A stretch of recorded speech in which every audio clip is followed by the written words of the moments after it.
6. Charlie. Aled was right. Nick and I are literally two idiots. We spend the whole day talking about us and what it's going to be like when we're long distance, and it honestly only makes me believe even harder that we're going to be fine, that everything's going to be okay. Everything is going to be okay. Seriously, this time. Nick drives me back home, but I tell him to drive to his house instead. I text Tori that I'm staying over his. She'll explain to our parents.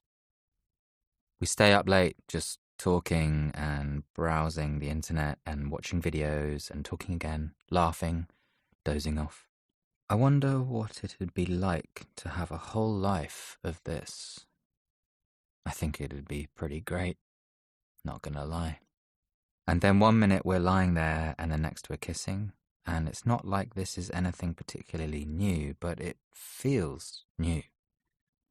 It feels like we've been forced apart for a century and this is our reunion. A mix of relief and desperation, both of us clinging to each other on his bed. And when Nick breaks away to kiss my neck, I just stop thinking entirely. How is it that this still makes me so... How have 2 years gone by and I still feel like this in his arms? We kiss for a long time, like it's 2 years ago, and we're on Nick's lounge sofa trying to watch a film. Impossible. I can't think about anything else when he's running his hands so gently through my hair, across my back, over my hips. I ask if we should take our clothes off, and he's saying yes before I've even finished my sentence. And then he's pulling my t-shirt off and laughing when I can't undo his shirt buttons. He's undoing my belt. I'm reaching into his bedside drawer for a condom. We're kissing again. We're rolling over. Obviously, you can see where this is going. I don't know if it's because we're feeling especially emotional or we're just tired or these past couple of weeks have been too much, but this time reminds me so much of the first time we had sex. We're both fucking terrified. And the whole thing was kind of terrible because we didn't know what we were doing. But it was good, too. So good. Because we were a mess of emotions and we were scared and excited and everything felt new. So this sort of feels like that. Nick touches me like he's scared that any minute I could disintegrate forever. When we're finally undressed completely, he just stops and stares like he's trying to memorize every second of this.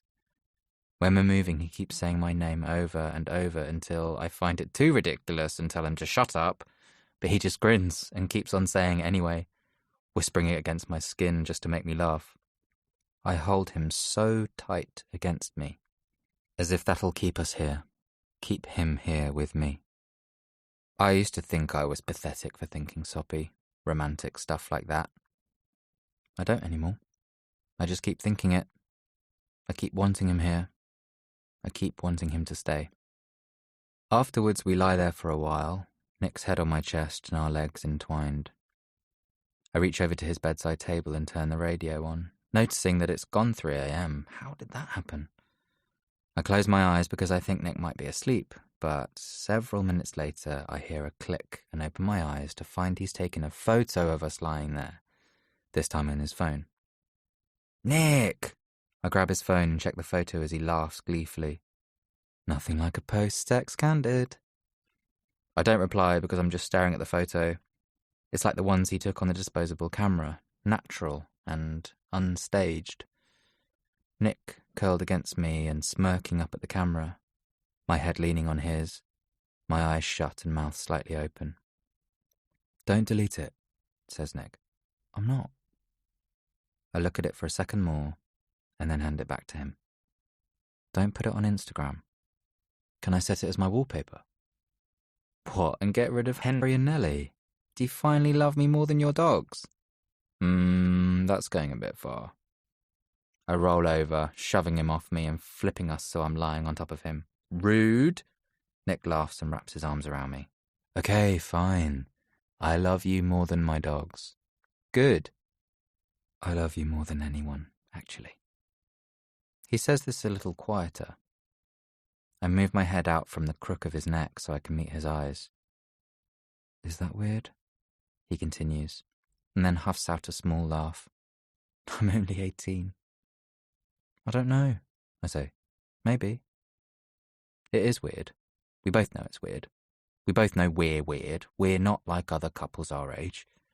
It's weird that we hang out every single day. It's weird that we'd rather just be with each other all the time. Every day we wonder when we're going to stop feeling like this and get over our teenage relationship. But it never happens. We just keep on going. Because it's good, too. God, it's so good.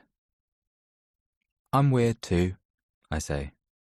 Because saying, I love you more than anyone too, back to him doesn't feel quite adequate, even though I honestly love him more than anyone else in the entire world.